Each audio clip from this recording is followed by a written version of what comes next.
négriers de France au XVIIIe siècle. Une nouvelle bande dessinée vient de paraître aux éditions Petit à Petit pour revenir sur ce passé enfoui. Intitulé Enchaîné dans l'entrepont de la Marie Séraphique, nous recevons l'un de ses auteurs, Bertrand Guillet. Bonjour. Bonjour. Vous êtes également directeur du musée d'histoire de Nantes. Près de 600 000 esclaves ont été transportés depuis la cité des Ducs. Alors rappelez-nous, la Marie Séraphique, ce fut l'un des nombreux navires négriers nantais? Ah oui, c'est un navire comme les autres, la Marie Séraphique. C'est un simple négrier parmi les milliers de négriers qui ont alimenté justement ce commerce très particulier.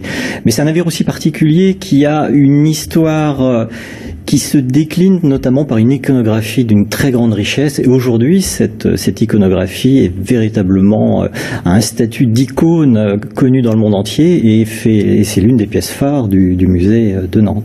Alors cette bande dessinée, c'est l'histoire d'une campagne, de ce navire, de Nantes jusqu'en Afrique, puis Saint-Domingue et retour à Nantes avec des personnages qui ont existé. Oui, on s'est appuyé sur les faits, on s'est appuyé sur les archives, on a créé une narration, un récit, pour essayer de mieux comprendre la complexité finalement du trafic négrier, avec à la fois tous ces acteurs, l'armateur au départ, le rôle du capitaine, évidemment les marins à bord, et puis les oubliés souvent des archives nantaises que sont les personnes mises en esclavage, les captifs qui vont devenir ces travailleurs forcés dans les plantations antillaises. Et oui, car il y a eu un travail de titan vous êtes allé dans les moindres détails, vous évoquez aussi les tortures, les viols, vous revenez sur beaucoup de détails. Oui, il nous fallait être pédagogique, parce que comme je le dis, l'histoire est complexe, elle évolue au gré de la recherche, et il nous fallait par la bande dessinée montrer beaucoup de petites choses pour que le public puisse comprendre cette complexité et mieux appréhender finalement cette histoire terrible qui a marqué pendant plusieurs siècles le port de Nantes.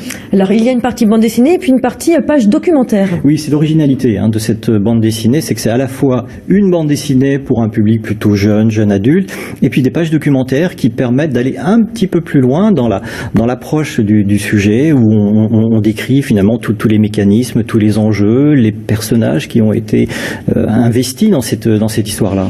Alors cette bande dessinée, elle est en lien direct avec une grande exposition nationale que vous préparez, qui ouvrira ses portes le 16 octobre. L'abîme Nantes dans la traite atlantique et l'esclavage colonial. Qu'est-ce que l'on va y découvrir ?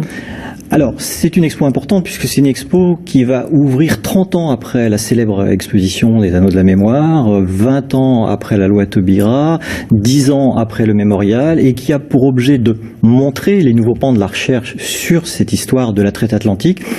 On va montrer que Nantes, ce qui a été la démonstration des Anneaux de la Mémoire, a été une ville négrière. Ce qu'on va surtout montrer dans cette exposition, c'est que c'était aussi une ville esclavagiste. Merci beaucoup Bertrand Guillet. Je rappelle que l'exposition débute le 16 octobre jusqu'au 19 juin 2022.